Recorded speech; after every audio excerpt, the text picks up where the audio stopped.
A very good morning to all my dear students. पहले lecture के अंदर UP board के स्टूडेंट्स के लिए क्लास स्टार्ट हुई है हमारी। आज हमारा दूसरा लेक्चर स्टार्ट होगा।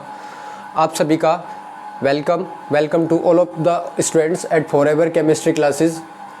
आप सभी स्टूडेंट्स की 9th क्लास की क्लासेस स्टार्ट हो गई है। आपके जितने भी आसपास में जितने भी स्टूडेंट्स हैं, आप उन सभी से शेयर करें कि क्लास 9th की बिल्कुल बेसिक से स्टार्ट हो रही है और आपको सभी चीज़ें समझ भी आएगी अगर आप ध्यान लगाएंगे।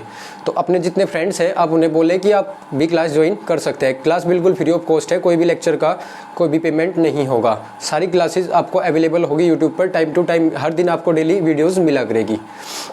लेक्चर नंबर 1 के अंदर हमने परमाणु के बारे में सीखा था। परमाणु के बाद हमने तत्वों के बारे में और फिर उसके बाद हमने तत्वों को याद किया था। तत्वों को हम कैसे याद करते हैं, उन तत्वों के परमाणु क्रमांक मैंने आपको बताया था। आपको परमाणु क्रमांक भी कैसे याद करने हैं और उनके परमाणु भार। लेक्चर नंबर 1 के अंदर यहाँ तक बात हुई थी कि परमाणु भार हम कैसे याद करें। उसके लिए मैंने आपको रिकमेंड किया था कि आप 100 ट्रिक भी याद करें। 100 ट्रिक की एक वीडियो है, उस पर विजिट करें चैनल पर, आपको वहाँ से मिल जाएगी। अब लेक्चर नंबर 2 के अंदर क्लास 9th के लिए आज स्टार्ट हो रहा है कि परमाणु के बारे में अभी बहुत सारी चीज़ें बाकी हैं, वो भी हमें देखनी होगी। मैंने आपको बताया था कि महर्षि कनाक ने सबसे पहले परमाणु के बारे में बताया था कि किसी तत्व का सबसे छोटा भाग क्या कहलाता है, परमाणु कहलाता है। उसके बाद जॉन डाल्टन ने 1808 में अपनी परिभाषा दी, जिसमें उन्होंने बोला कि किसी तत्व का सबसे छोटा भाग परमाणु कहलाता है जिसे विभाजित नहीं किया जा सकता। बट ये डेफिनेशन जो है ना, ये डेफिनेशन हमारी गलत है। ये डेफिनेशन मतलब पूर्ण नहीं है, गलत नहीं बोल सकते, मतलब पूरी नहीं है डेफिनेशन। अब इस डेफिनेशन को जब हम पूरा करेंगे उस वो होगी हमारी आधुनिक परिभाषा। आधुनिक परिभाषा, परमाणु की आधुनिक परिभाषा, मॉडर्न डेफिनेशन कि जो हमारी जो फिलहाल हमारा टाइम है, जो करंट समय में जो हम परमाणु के बारे में जो परिभाषा देते हैं, वो जो परिभाषा अभी चली हुई है लेटेस्ट, वो क्या हमारी ये है जो मैं भी आपको बोलने वाला हूँ। तो परमाणु की आधुनिक परिभाषा आप लिखे, किसी तत्व का वह छोटे से छोटा भाग, किसी तत्व का वह छोटे से छोटा भाग जिसे 3 भागों में विभाजित किया जा सकता है, जिसे 3 भागों में विभाजित किया जा सकता है। और वे तीन भाग हमारे क्या है,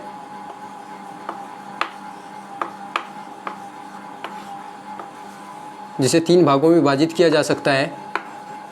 पहला है इलेक्ट्रॉन। आपको कोमा लगा के डायरेक्ट लाइन में लिखते जाना है इलेक्ट्रॉन,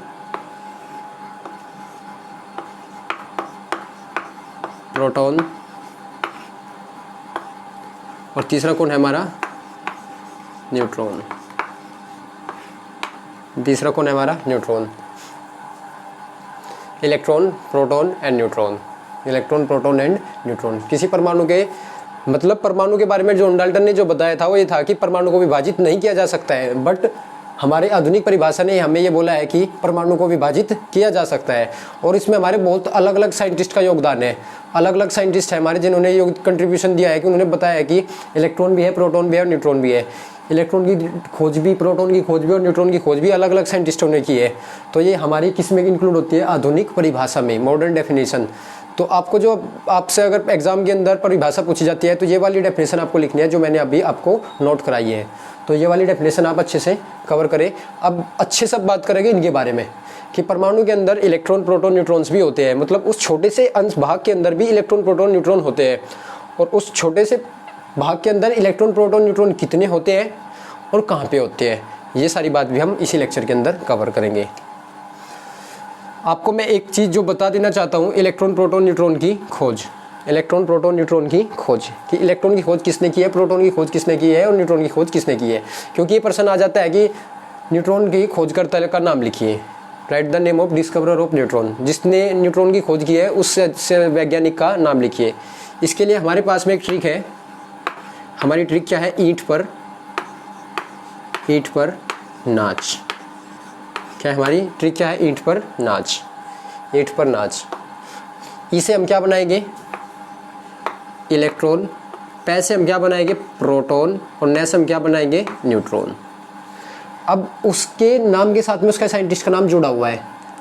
जैसे टै से थॉमसन, कौन है हमारे, थॉमसन। इनका पूरा नाम है जे थॉमसन। हम इंग्लिश जो मतलब इंग्लिश मीडियम के है वो इन्हें लिखते हैं जे थॉमसन। क्या लिखते हैं, जे थॉमसन।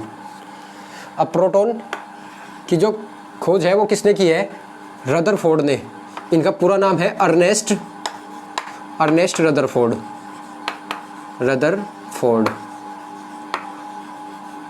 और न्यूट्रॉन की जो खोज की है वो की है जेम्स चैडविक ने। ये पूरे नाम लिख रहा हूँ मैं, बट आपको पूरा नाम नहीं याद रखने की जरूरत भी नहीं है, नॉलेज के लिए आप रख सकते हो, बट आपको क्या याद रखना है, टैसेट थॉमसन, रैसे रदरफोर्ड और चैसे Chadwick. Thomson Rutherford and Chadwick. ईंट पर नाच, इलेक्ट्रॉन, प्रोटॉन एंड न्यूट्रॉन। तो आप ये भी इस ट्रिक से आप याद रख सकते हैं, क्योंकि यहाँ से 1 मार्क क्वेश्चन, 1 नंबर का क्वेश्चन बना लिया जाता है। ये आपको नोट करनी होगी। अब किसी एक परमाणु के अंदर 3 चीज़ें होती है, इलेक्ट्रॉन, प्रोटॉन और न्यूट्रॉन। अब ये किसी परमाणु में कहाँ पे होते हैं और कितने होते हैं, इसके बारे में भी बात करेंगे। आपको परमाणु की परिभाषा याद रखनी है, जो आपको लाइफ टाइम, मतलब जब तक आप पढ़ रहे हैं, जब तक अगर चेंज नहीं होता है। अब ये कुछ नहीं फिक्स है कि कोई भी चेंज हो सकता है, अगर कुछ नई डिस्कवरी होती है तो कोई चेंज होता है, तो आप तब की बात है, बट अभी आपको यही परिभाषा एग्जाम के अंदर लिखनी होगी। वैसे इतनी जल्दी चेंज नहीं होते हैं, अगर चेंज होगा भी तो टाइम भी लगेगा फिर से। अब देखते हैं, किसी एक परमाणु के अंदर,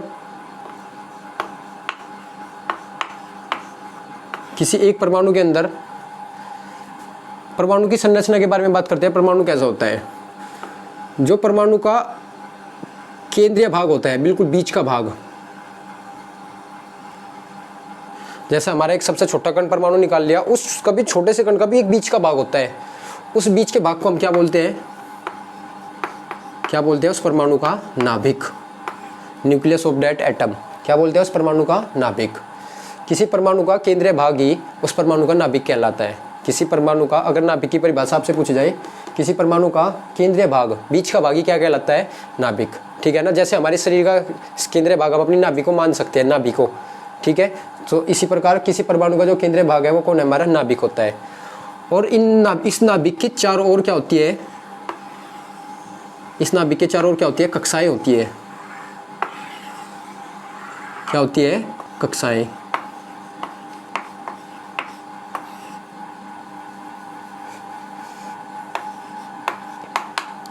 ओके स्टूडेंट्स, या हम इन्हें कक्षाएं न बोलकर कोष भी बोल लेते हैं।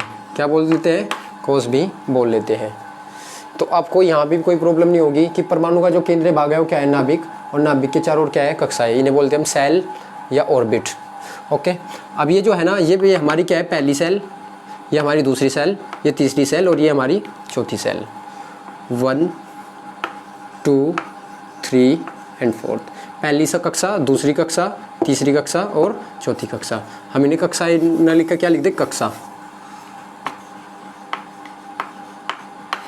ओके, तो हम परमाणु के जो बीच का भाग उसे क्या बोलेंगे, नाभिक। नाभिक के चारों ओर क्या हमारी कक्षाएं, और उन कक्षाओं को हमने नाम दिया है पहली सेल, पहली कक्षा, दूसरी कक्षा, तीसरी कक्षा और चौथी कक्षा। पुराने समय में जब पहले और दूसरा नहीं बोला जाता था, तब इन्हें बोला जाता था के, एल, एम और एन। ये ओल्ड टाइम का फैशन था कक्षाओं को लिखने का, बट अब ये नहीं है। अब हम कैसे रिप्रेजेंट करते हैं, कक्षाओं को कैसे प्रदर्शित करते हैं, 1 2 3 और 4 से। अगर 5 भी है तो 5 6 7 जितनी भी होगी। अभी आपके दिमाग में ये भी क्वेश्चन आएगा कि किसी परमाणु में कितनी कक्षाएं होती है। एक टॉपिक ऐसा है जो इन सारी चीज़ों को एक बार में क्लियर कर देगा, बट आपको पहले थोड़ा सा समझना होगा। इसे आप नोट करें। ओके स्टूडेंट्स, अब बात करते हैं किसी परमाणु के अंदर 3 चीज़ है। इलेक्ट्रॉन पर ऋणावेश होता है। इलेक्ट्रॉन पर क्या होता है, हमारा ऋणावेश। मैं आपको इधर बता देता हूँ, इलेक्ट्रॉन पर क्या होता है, हमारा ऋणावेश। प्रोटॉन पर कैसा होता है, हमारा धनावेश। और न्यूट्रॉन जो है ना, वो हमारा कैसा होता है, उदासीन। न्यूट्रॉन क्या होता है हमारा, यहाँ से भी वोविकल पेपर से मान लिए जाते हैं। उदासीन का मतलब ये होता है ना तो उस पर धनावेश होता है और ना उस पर ऋणावेश होता है, मतलब ना उस पर पॉजिटिव चार्ज होता है और ना ही निगेटिव चार्ज। प्रोटॉन पे कैसा होता है, धनावेश, मतलब इस पर पॉजिटिव होगा, और इलेक्ट्रॉन पे कैसा होता है, ऋणावेश। क्या आप ये याद कर लोगे, ये आपको याद रखना होगा। इनके बारे में काफ़ी अच्छे से बात होगी जब आकर्षण बल की बात चलेगी। तो अभी आप इन्हें नोट कर ले। इलेक्ट्रॉन पर ऋणावेश होता है, प्रोटॉन पर धनावेश होता है, और न्यूट्रॉन कैसा होता है, हमारा उदासीन। चलो, अब परमाणु के अंदर तीन चीज़ें होती है, इलेक्ट्रॉन, प्रोटॉन, न्यूट्रॉन। जो प्रोटॉन और न्यूट्रॉन होते हैं, कौन? प्रोटॉन और न्यूट्रॉन, वो तो हमारे कहाँ रहते हैं? प्रोटॉन और न्यूट्रॉन तो हमारे कहाँ रहते हैं? नाभिक के अंदर। कहाँ पे रहते हैं? नाभिक के अंदर।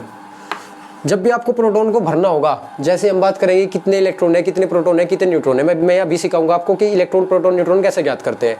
जैसे आपको ये पता लग जाएगा कि कितने इलेक्ट्रॉन है, कितने प्रोटॉन है और कितने न्यूट्रॉन है, तो प्रोटॉन और न्यूट्रॉन को तो आपको कहाँ पे रख देना है? नाभिक के अंदर, ठीक है। और इलेक्ट्रॉन कहाँ पे घूमते हैं? कक्षाओं में। इलेक्ट्रॉन कहाँ पे घूमते हैं? कक्षाओं में। इलेक्ट्रॉन कहाँ पे घूमते हैं? कक्षाओं में, ठीक है। ये बात आप लिख सकते हैं, किसी परमाणु के अंदर इलेक्ट्रॉन कक्षाओं में घूमते हैं, इलेक्ट्रॉन कक्षाओं में घूमते हैं तथा प्रोटॉन और न्यूट्रॉन नाभिक के अंदर उपस्थित होते हैं। ये बात आप लिख सकते हैं। ये प्रोटॉन न्यूट्रॉन को हमेशा कहाँ दिखाना है? प्रोटॉन पे कैसा होता है? पॉजिटिव, तो मैं P पॉजिटिव लिख देता हूँ और खाली N खाली लिख देता हूँ, क्योंकि N पे कोई चार्ज नहीं होता। ये समझ गए ना आप? ऐसे रिप्रेजेंट करते हैं। इलेक्ट्रॉन्स कहाँ पे रहते हैं? इलेक्ट्रॉन कहाँ पे रहते हैं? कक्षाओं में। अब यहाँ पे बहुत सारे क्वेश्चन हैं आपके दिमाग में कि किसी परमाणु में कितनी तो कक्षा होगी, किसी कक्षा में कितने इलेक्ट्रॉन आएंगे, क्या एक ही कक्षा में सारे इलेक्ट्रॉन आ सकते हैं, क्या हम उधर से भरना स्टार्ट करेंगे, इधर से भरना स्टार्ट करेंगे इलेक्ट्रॉन्स को। तो ये बहुत सारी बातें आपके दिमाग में यहाँ पे आ सकती है। तो ये सारी चीज़ें मैं आपको बताऊँगा कि ऐसा कैसे होता है। ये आपने नोट किया? क्या नोट किया आपने? इलेक्ट्रॉन, प्रोटॉन तो क्या है? प्रोटॉन और न्यूट्रॉन तो नाभिक में उपस्थित होते हैं और इलेक्ट्रॉन्स कहाँ पे रहते हैं? इलेक्ट्रॉन कहाँ पे रहते हैं? इलेक्ट्रॉन कक्षाओं में घूमते हैं। चलो, अब सबसे मुख्य और इम्पोर्टेंट हेडिंग लगाइए, इलेक्ट्रॉन, प्रोटॉन तथा न्यूट्रॉन्स को कैसे ज्ञात करें। How to calculate electron, proton and neutron. Electron, proton तथा न्यूट्रॉन को कैसे ज्ञात करें।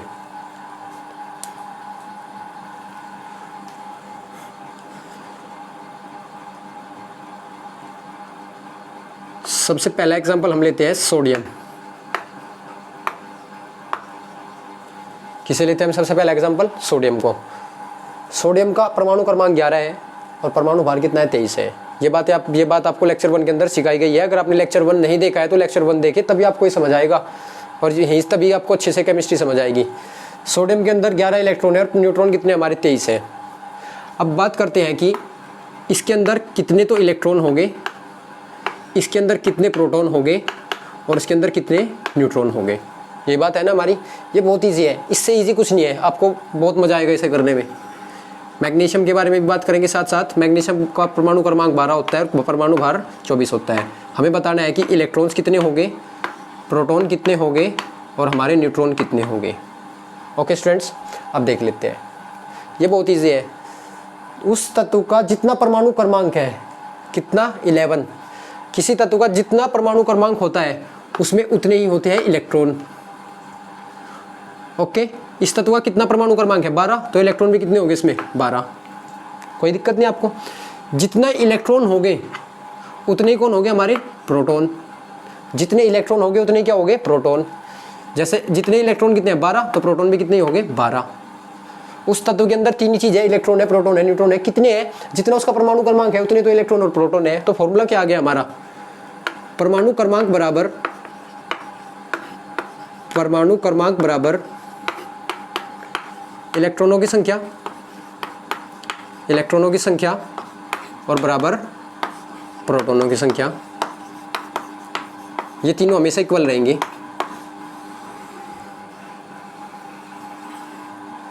अब जिस बच्चे को ये समझो कि जिस स्टूडेंट को इलेक्ट्रॉन परमाणु क्रमांक याद नहीं है, तो क्या वो इलेक्ट्रॉन प्रोटॉन बता सकता है? नहीं। अगर वो इलेक्ट्रॉन प्रोटॉन नहीं बता सकता, वो केमिस्ट्री में टिक नहीं सकता बिल्कुल भी। केमिस्ट्री में टिकने के लिए इलेक्ट्रॉन, प्रोटॉन, न्यूट्रॉन के बारे में बहुत सारी चीज़ें, ये कैसे भरे जाते हैं वगैरह वगैरह सब याद होना बहुत अच्छे से आना चाहिए। अब बचा क्या, ये बताओ। अब हमारा बच्चा क्या, न्यूट्रॉन कैसे ज्ञात करें। जैसे एक और एग्जाम्पल मैं ले लेता हूँ आपके लिए। कौन? Chlorine is 17। पहला वर्ड जो है ना, पहला जो वर्ड है वो बड़ा होना चाहिए और दूसरा वर्ड हमेशा छोटा होना चाहिए। क्लोरीन 17 और 35। परमाणु क्रमांक 17 है और परमाणु भार कितना है? 35 है। इलेक्ट्रॉन बताइए कितने, प्रोटॉन बताइए कितने और न्यूट्रॉन बताइए कितने। क्या बताया मैंने आपको? जितना परमाणु क्रमांक है उतने तो इलेक्ट्रॉन की संख्या होगी। कितना है परमाणु क्रमांक? 17, तो इलेक्ट्रॉन भी 17, उतनी प्रोटॉन की संख्या भी होगी। बचा कौन? हमारा न्यूट्रॉन। न्यूट्रॉन के बारे में भी बात करेंगे। कोई दिक्कत यहाँ तक का आपको? इलेक्ट्रॉन और प्रोटॉन आप ज्ञात कर सकते हैं। अब देखते हैं न्यूट्रॉन। न्यूट्रॉन को कैसे ज्ञात करते हैं? उसके परमाणु भार में से परमाणु क्रमांक को घटा दो, उस तत्व के परमाणु भार में से परमाणु क्रमांक को घटा दो, तो हमारे कौन आ जाएंगे? न्यूट्रॉन आ जाएंगे। कितने आएगा? 12। 24 में से 12 घटाओगे तो 12, 35 में 17 घटाओगे तो 18। बताओ इसमें कोई प्रॉब्लम है क्या आपको? इसमें आपको कोई प्रॉब्लम भी नहीं होनी चाहिए। ओके स्टूडेंट्स, न्यूट्रॉनों की संख्या कैसे ज्ञात करते हैं? न्यूट्रॉनों की संख्या n, यानी कि n कैसे ज्ञात करते हैं? परमाणु भार में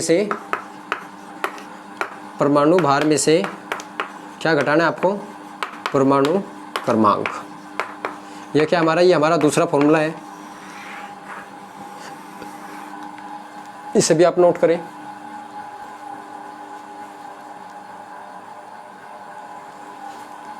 आई थिंक स्टूडेंट्स आप इलेक्ट्रॉन, प्रोटॉन और न्यूट्रॉन भी ज्ञात कर सकते हैं। क्या कर सकते हैं आप? किसी परमाणु के अंदर इलेक्ट्रॉन, प्रोटॉन तथा न्यूट्रॉन की संख्या भी बहुत आसानी से ज्ञात कर सकते हैं।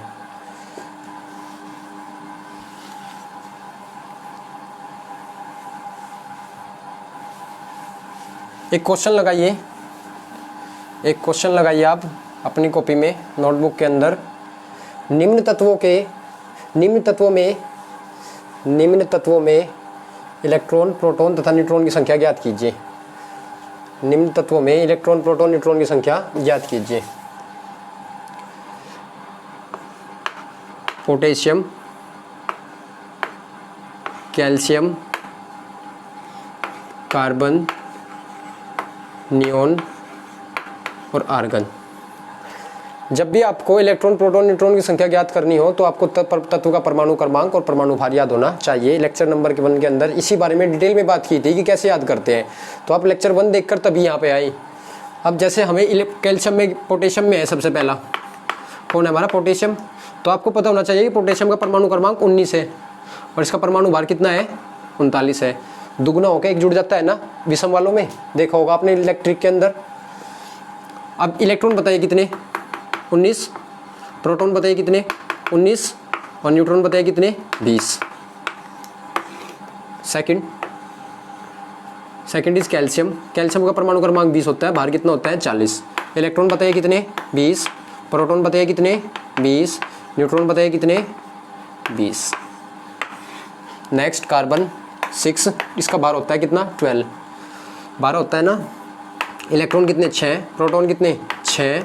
और न्यूट्रॉन कितने? न्यूट्रॉन बताइए कितने? 6। अब इधर देख लेते हैं किसे? नियोन को। नियोन, हीलियम नियोन, ये 10 होता है हमारा, इसका भार कितना हो? 20। इलेक्ट्रॉन बताइए कितने? 10। प्रोटॉन बताइए कितने? 10। न्यूट्रॉन बताइए कितने? 10। कितने हमारे? 10। क्या आप याद कर सकते हैं? नहीं। आर्गन बताइए। आर्गन 18।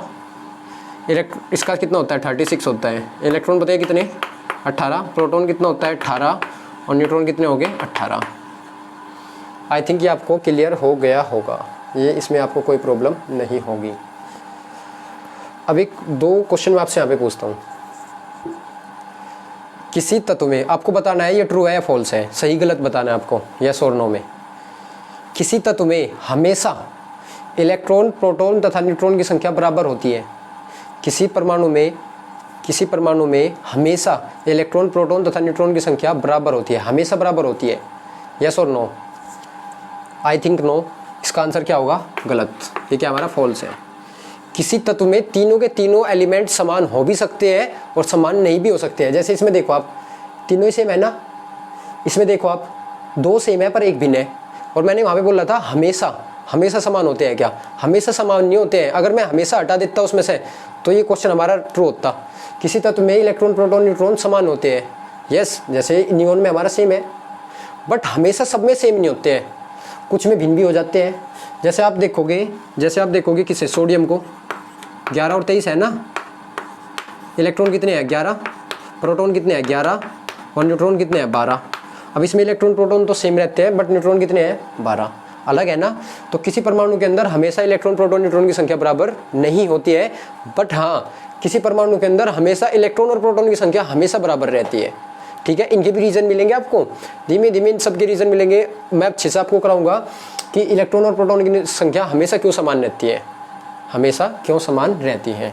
अब ये चीज़ भी हम सीखेंगे नेक्स्ट लेक्चर्स के अंदर, ये बातें होगी। ओके स्टूडेंट्स, तो आप इलेक्ट्रॉन प्रोटॉन न्यूट्रॉन अच्छे से ज्ञात कर सकते हैं। ये क्वेश्चन हमारे 9th क्लास के पेपर के अंदर आते हैं, तो आपको अच्छे से ये कवर कर लेना है। अब बात करते हैं, एक ऐसा तत्व बताइए, एक ऐसा तत्व बताइए, ये प्रश्न है आपके लिए, जिसके अंदर न्यूट्रॉन की संख्या 0 है। एक ऐसा तत्व बताइए, प्रारंभिक 20 तत्वों में से, शुरू के 20 एलिमेंट में से एक ऐसा तत्व बताइए जिसके अंदर न्यूट्रॉन की संख्या क्या है, 0 है, न्यूट्रॉन उसमें है ही नहीं। अब न्यूट्रॉन किस में 0 हो सकते हैं वो बात हम समझ लेते हैं। उसका नाम है एलिमेंट का हाइड्रोजन, उस तत्व का नाम है हाइड्रोजन। इसमें कितने इलेक्ट्रॉन है, 1। इसमें कितने प्रोटॉन है, 1। और इसमें न्यूट्रॉन कितने हैं, 0।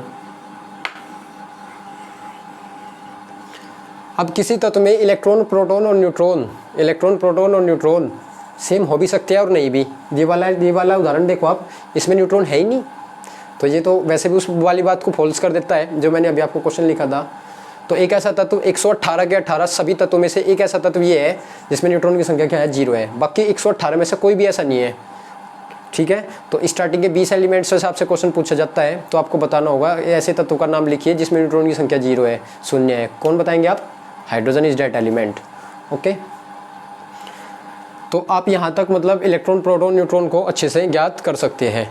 आज हम इस लेक्चर में केवल यहीं तक बात करेंगे। कल इसके बाद हमारा दूसरा लेक्चर स्टार्ट होगा, लेक्चर नंबर 3, मतलब नेक्स्ट लेक्चर के अंदर हम बात करेंगे कि किसी परमाणु में इलेक्ट्रॉन प्रोटॉन जो होते हैं हमारे, वो प्रोटॉन और न्यूट्रॉन कहाँ पे होते हैं, नाभिक में भरते हैं, और इलेक्ट्रॉन भिन्न भिन्न कक्षाओं के अंदर होते हैं। हमें नेक्स्ट लेक्चर के अंदर केमिस्ट्री की वो चीज़ सीखनी है जिसके अंदर पूरी केमिस्ट्री, जिस छतरी के अंदर पूरी केमिस्ट्री रहती है, केमिस्ट्री की पूरी 9th और 10th इन इलेक्ट्रॉन प्रोटॉन्स में रहती है। अगर किसी को ये अच्छे से आते हैं तो 9th और 10th में कभी मार नहीं खाएगा, और जो 9th और 10th में मार नहीं खाते वो 11th और 12th में कभी नहीं खा सकते। तो 9th और 10th बहुत अच्छी हो जाए आपकी, आप 11th 12th ऑटोमेटिक अच्छी कर लोगे। इसके लिए आपको क्या सीखना होगा, इलेक्ट्रॉनिक विन्यास। इलेक्ट्रॉनिक विन्यास क्या होता है कि इलेक्ट्रॉन का कक्षाओं में भरना। हम कल मतलब नेक्स्ट लेक्चर के अंदर हम ये सीखेंगे कि किसी परमाणु के अंदर कक्षाओं में इलेक्ट्रॉनों को कैसे भरते हैं, और ये टॉपिक बहुत ही ज़्यादा इंपॉर्टेंट होता है। जिस स्टूडेंट को ये टॉपिक आता है लगभग वो 70% केमिस्ट्री खुद भी कवर कर लेता है, उसे कुछ भी आवश्यकता नहीं होती है। बट अगर ये पॉइंट आपसे छूट जाता है तो आप कोई भी टॉपिक नहीं कवर कर सकते, एक्सेप्ट है कुछ टॉपिक आपको डायरेक्ट समझ में आ जाते हैं जिन पे ये टॉपिक नहीं लगते हैं। अन्यथा इलेक्ट्रॉनिक विन्यास एक ऐसा टॉपिक है जो पूरी केमिस्ट्री में घूमता है। सो अब कल बात होगी, अभी आप यहाँ तक अच्छे से कवर करें। अगर वीडियो आपको पसंद आई है तो लाइक करें और शेयर करें। शेयर करने के बारे में आपको बता देता हूँ, जो आपके फ्रेंड्स हैं, जो आपके आसपास में है, जो आपके रिलेशनशिप में है, आप उन्हें कॉल करके भी बोल सकते हैं कि अभी केमिस्ट्री क्लासेस स्टार्ट हुई है, तो आप इन्हें अच्छे से कवर कर सकते हैं। पूरे 9th क्लास का सारा वीडियो लेक्चर आपको यहीं पे मिलेगा।